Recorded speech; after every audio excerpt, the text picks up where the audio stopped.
Welcome to Cuba, a Caribbean jewel where history whispers through crumbling facades and vibrant streets, pulse with resilience. For over a century, this island nation has danced between prosperity and peril, shaped by sugar, revolution, and an unrelenting struggle for identity. From the roaring 1920s to the present day, Cuba's story is one of economic booms and busts, social triumphs, and enduring hardships. Today, we'll journey through time, exploring how a capitalist playground in the 1950s became a socialist experiment after 1959, and what that meant for the Cuban people. This is not just a tale of numbers or policies. It's a human story of hope, defiance, and survival. Let's start in the 1920s. Cuba was riding high. Sugar was king, and the island was one of the world's top exporters.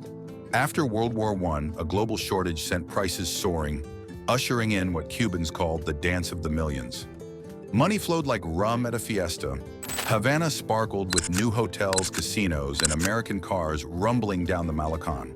Tourists flocked here, drawn by the tropical allure and a lax attitude toward prohibition-era vices banned back home. By 1920, Cuba's economy was booming. Sugar exports raked in millions, and the island's per capita income ranked among Latin America's highest. But beneath the glitz, cracks were forming. This prosperity leaned heavily on one crop, sugar, and one buyer, the United States. When prices crashed in 1920, the bubble burst. Banks folded, farms shuttered, and foreign investors, mostly American, swooped in, tightening their grip on Cuba's resources. Socially, the divide grew stark. While Havana's elite sipped champagne with mobsters and movie stars, rural workers, many descended from enslaved Africans, toiled in grinding poverty. Education and healthcare were luxuries for the few, not the many. Cuba was independent from Spain since 1902, but it felt like a U.S. satellite, its economy tethered to American whims. The 1930s brought the Great Depression, and Cuba wasn't spared. Sugar prices plummeted and unemployment soared. Political upheaval followed. In 1933, a young army sergeant named Fulgencio Batista staged a coup, toppling dictator Gerardo Machado. Batista would dominate Cuban politics for decades, first as a progressive leader in the 1940s, then as a ruthless strongman. Under his early rule, the economy stabilized somewhat. Sugar remained the backbone, but tourism began to climb again, fueled by American thrill seekers. Socially, though, inequality festered. Havana thrived, its skyline dotted with Art Deco gems, but the countryside lagged far behind. Afro-Cubans, making up a huge chunk of the population, faced systemic discrimination. Schools and hospitals were scarce outside cities, and illiteracy hovered around 40%. By the late 1940s, Cuba was a paradox, one of Latin America's most advanced nations by some metrics, boasting high car ownership and early TV broadcasts, yet riddled with corruption and disparity. The stage was set for something bigger. Fast forward to the 1950s, Cuba's capitalist golden age, or so it seemed. Havana was a playground for the rich and famous. Frank Sinatra crooned in nightclubs, mobsters like Meyer Lansky ran casinos, and American companies controlled everything from oil to telephones. Tourism boomed. Over 250,000 visitors a year by 1957, pumping cash into the economy. The GDP per capita ranked 7th in Latin America, and Cuba's middle class grew, snapping up TVs and Cadillacs. But this glittering facade hid a darker truth. Batista, back in power after a 1952 coup, ruled with an iron fist. Corruption was rampant. He pocketed millions while cozying up to U.S. investors. Sugar still dominated, but workers saw little of the profits. Rural poverty deepened. Half the population lacked electricity, and healthcare was a privilege, not a right. Social unrest bubbled. Students rioted, unions clashed with police, and a young lawyer named Fidel Castro emerged, railing against the regime. Cuba was a powder keg, and the match was about to be lit. On January 1st, 1959, everything changed. After years of guerrilla warfare, Fidel Castro's 26th of July movement toppled Batista, who fled with millions in stolen funds. Crowds flooded Havana's streets, tearing down parking meters, symbols of Batista's greed. Castro promised a new Cuba, one free from foreign domination, corruption, and inequality. The revolution wasn't just a power grab, it was a radical reimagining of society. Economically, the shift was seismic. Castro nationalized U.S.-owned businesses, oil refineries, banks, sugar mills, worth billions. Land reform kicked off, breaking up massive estates and giving plots to peasants. Socially, the goals were bold: universal education, healthcare for all, and racial equality. Illiteracy, once a scourge, became a target. Within a year, the literacy campaign sent thousands of volunteers to teach reading and writing across the island. Clinics sprang up in remote villages. For many Cubans, especially the poor, this was a golden moment, a chance at dignity. But revolutions come with costs. The U.S., furious over nationalizations, slapped an embargo on Cuba in 1960, cutting off 95% of its trade overnight. Castro turned to the Soviet Union, trading sugar for oil and aid. Socialism took hold. Private businesses vanished, replaced by state control. Ration books became a fact of life, ensuring basic food access, but signaling scarcity. Social gains were real. By 1961, illiteracy dropped from 40% to under 4%, a world-class feat. Free healthcare slashed infant mortality. Afro-Cubans saw new opportunities as segregation crumbled. Yet economic woes loomed. The embargo bit hard, and Soviet aid, while massive, couldn't fully replace lost markets. Sugar production faltered under inexperienced management, and shortages of everything from soap to spare parts crept in. Then came 1962, the Cuban Missile Crisis. The world held its breath as nuclear war loomed. Cuba survived, but its isolation deepened. The 1970s offered a lifeline. Soviet subsidies up to 40% of Cuba's GDP poured in, funding schools, hospitals, and ambitious projects. The economy grew, averaging 4 to 6% annually. Socially, Cuba shone. Life expectancy rivaled rich nations, and education reached every corner. Cuban doctors and teachers fanned out globally, earning soft power and hard cash. But dependence on Moscow had downsides. The economy stayed hooked on sugar, with little diversification. When harvests missed targets, like the failed 10 million ton goal of 1970, shortages worsened. Daily life grew austere. Long lines, blackouts, and crumbling infrastructure became normal. Dissent simmered, met with repression. By the 1980s, Cuba was a socialist success story in health and education, but an economic relic frozen in time. Then in 1991, the Soviet Union collapsed. Cuba lost 85% of its trade, and GDP cratered by 35%. The special period in peacetime was a nightmare. Famine-level hunger, 18-hour blackouts, and a halt to industry. People scavenged for food. Oxen replaced tractors. The embargo tightened under U.S. pressure, choking recovery. Socially, the strain was brutal. Malnutrition spiked, and inequality crept back. Those with dollars from relatives abroad fared better. Yet ingenuity prevailed. Urban gardens sprouted, and Cuba leaned into tourism and biotech. Education and healthcare held firm, a testament to resilience. By decade's end, recovery flickered. Venezuela's Hugo Chavez offered oil, and private enterprise cracked open slightly. But the scars lingered. To see how all these policies were affecting the Cuban people, here are a few stories from the people there. Story 1. Armando, the cigar seller of Havana, 90s special period. My name's Armando, and I was 73 when the Soviet Union fell apart. I'd retired years before, worked my whole life cutting cane in Matanzas, back when sugar was still king. My pension? $10 a month. $10, you can't buy a chicken with that, let alone feed yourself.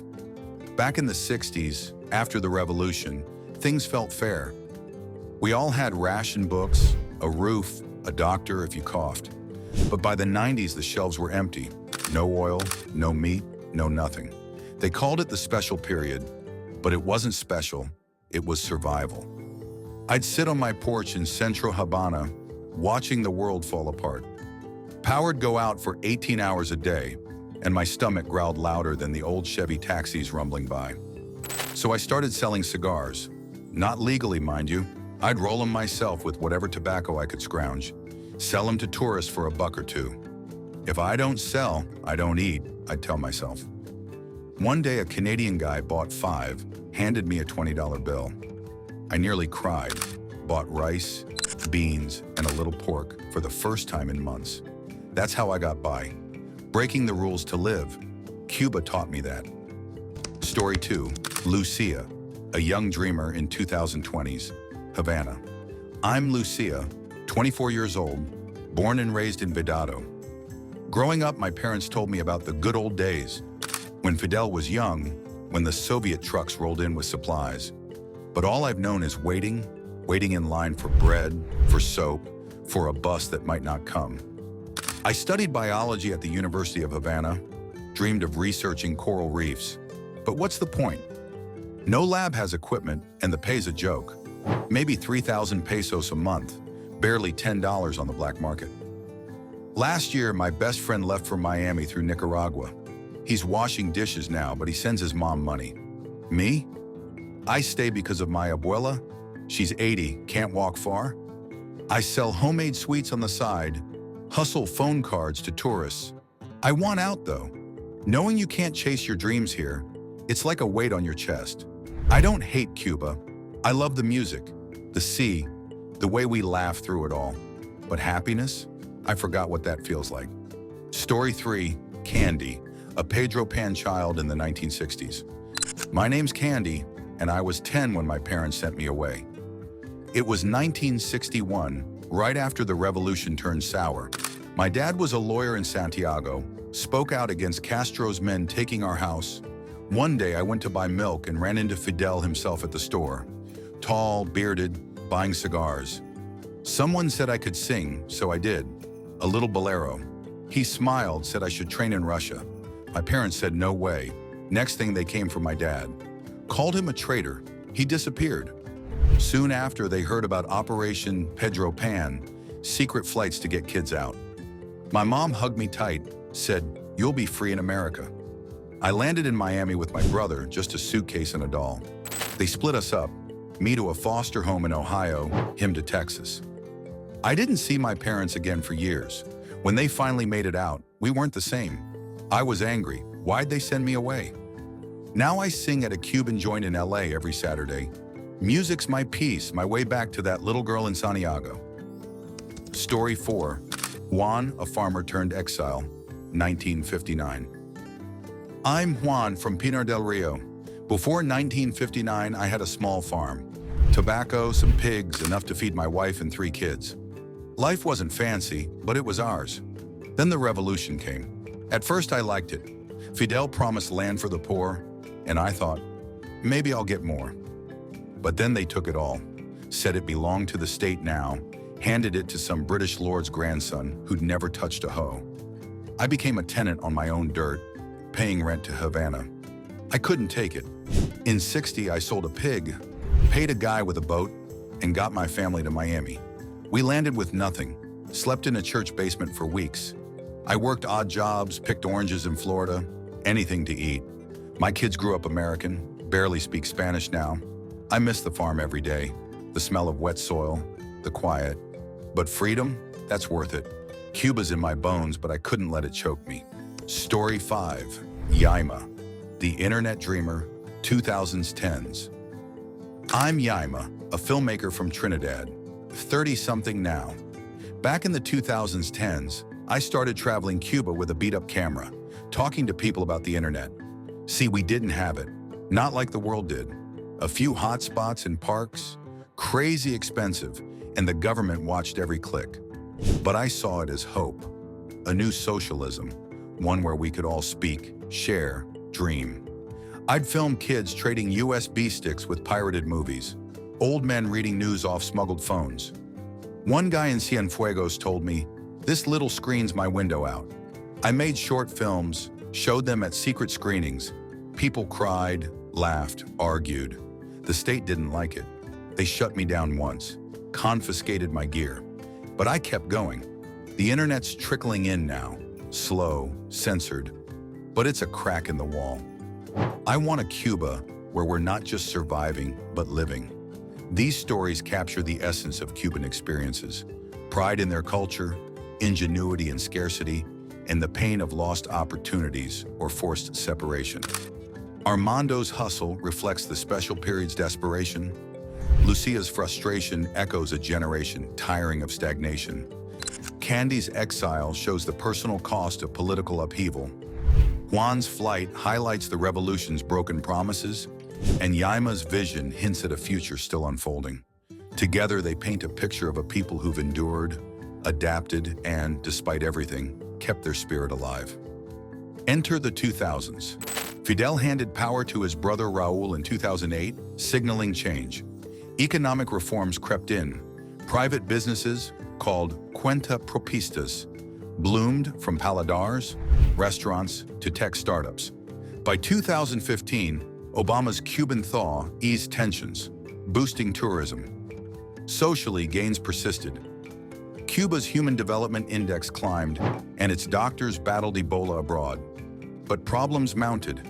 The economy grew sluggishly, 3% at best, hamstrung by the embargo and inefficiency. Inflation soared and shortages persisted.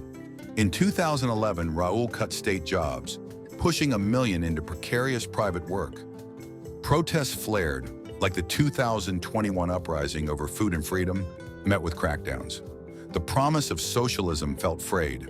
In April 19, 2018, Cuba turned a page. After nearly 6 decades of Castro rule, first Fidel, then Raúl, the island saw its first non-Castro leader in Miguel Díaz-Canel. Raúl, Fidel's younger brother, had steered the country since 2008, when Fidel's health failed.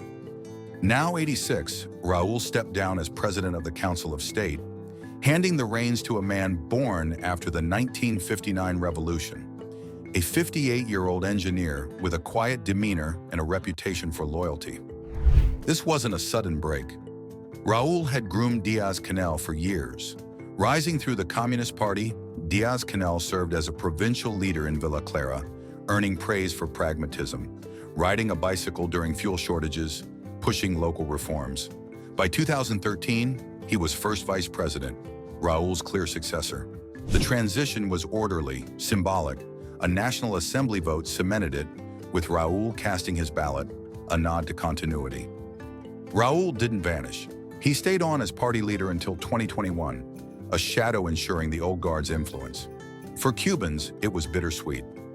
Raúl had loosened some reins, allowing private businesses, easing travel rules, but the economy sagged and the U.S. embargo bit harder.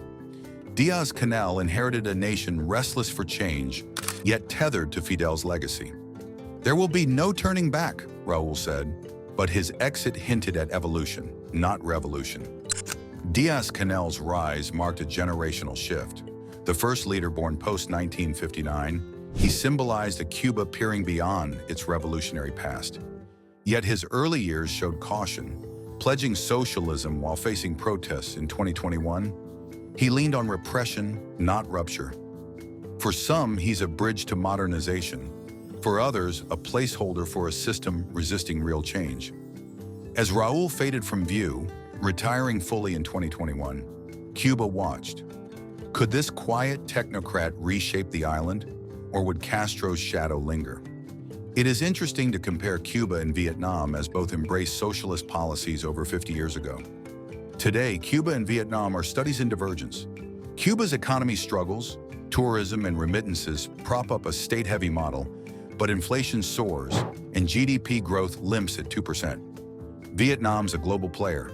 Textiles, electronics, and coffee fuels 6 to 7% annual growth, making it one of Asia's tigers. Cuba's embargo lingers. Vietnam trades with the world, including the US, since 1995. Socially, Cuba shines in human metrics. Life expectancy, 79, and literacy, 99%. Rival rich nations. But poverty creeps up as subsidies fade. Vietnam's life expectancy, 75, and literacy, 95%, trails slightly, yet its middle class booms. 40% of people, versus Cuba's shrinking safety net. Cuba's free healthcare falters with medicine shortages. Vietnam's is mixed, public but uneven, supplemented by private options. Economically, Vietnam leapt ahead by adapting. Its GDP per capita, 4,100 in 2023, dwarfs Cuba's 1,000 sterling. Cuba's stuck, reliant on a crumbling socialist framework. Vietnam balances state control with market dynamism. Socially, Cuba's early investments paid off. Its health and education stats outshine Vietnam's. But Vietnam's growth offers broader opportunity. Cuba resists change, cherishing equity over prosperity. Vietnam sacrifices some equality for progress. The 1980s highlighted contrasts. Cuba's economy grew with Soviet support, but stagnation loomed. Vietnam, battered by isolation and a failed U.S. embargo, launched Joy Moi in 1986. Market reforms blending socialism with capitalism. When the Soviet Union collapsed in 1991, Cuba's special period brought collapse. GDP fell 35%, hunger spread.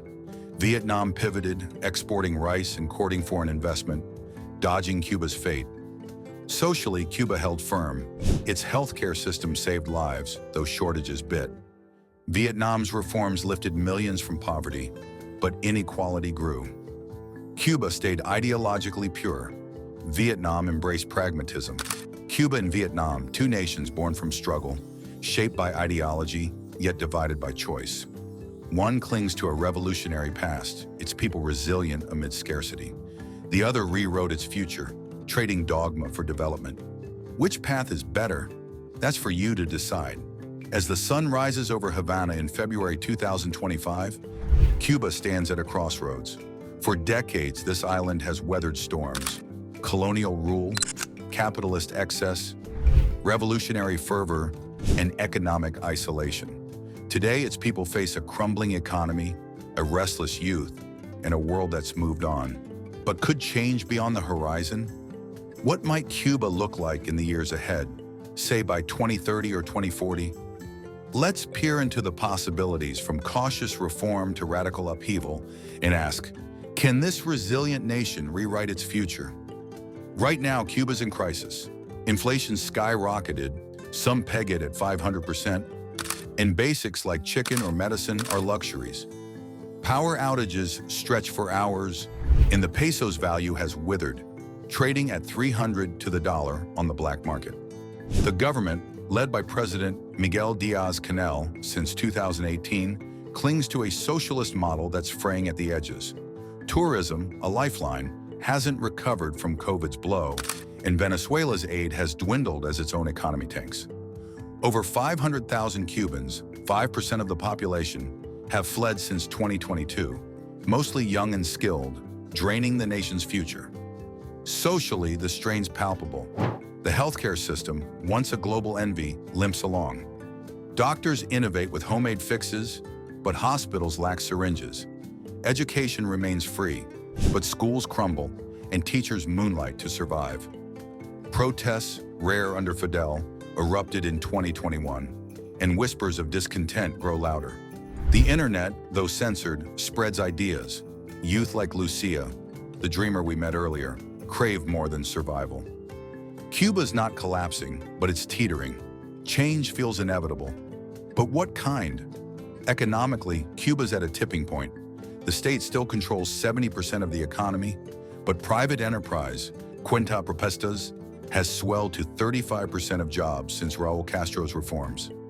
Small businesses, from cafes to tech repair shops, hint at a capitalist pulse.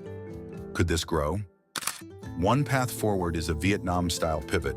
Think Joy Moi 2.0. Imagine Cuba opening to foreign investment, diversifying beyond sugar and cigars into tech, renewables, or biotech.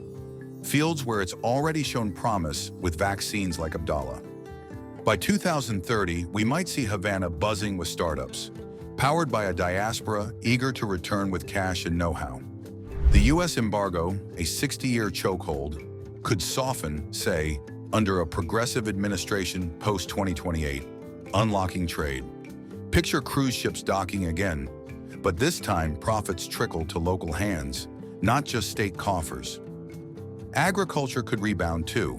Urban farming, born in the special period, might scale with investment, feeding Cubans and cutting imports. But risks loom. Reform could widen inequality. Those with dollar access, 15% of Cubans get remittances, might soar while others sink. Corruption, a ghost from Batista's days, could haunt anew. And if the state resists, clinging to control, stagnation might deepen. GDP limping at 1 to 2%, shortages festering. A darker scenario? Economic collapse triggers mass exodus or unrest, forcing a reckoning. Politically, Cuba's rigid. The Communist parties ruled since 1959. No opposition allowed. Diaz-Canel, Fidel's heir, lacks charisma. His grip's firm but brittle. Cuba has become a Caribbean North Korea, isolated, surviving, but static. Will the people demand new government? Could protests swell beyond 2021's scale in a fractured elite splinters? A revolution 2.0?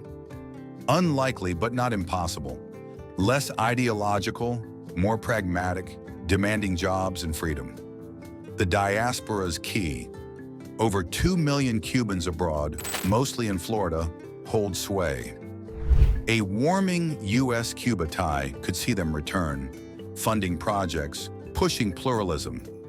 But hardliners, here and in Miami, might resist, prolonging deadlock. Cuba's journey from the 1920s to now is a saga of ambition and adversity. From sugar-soaked prosperity to revolutionary zeal, from Soviet embrace to solitary struggle, it's a nation that's defied the odds and paid a price. What's next for this island of 11 million? Share your thoughts below, like and subscribe for more stories of history and humanity.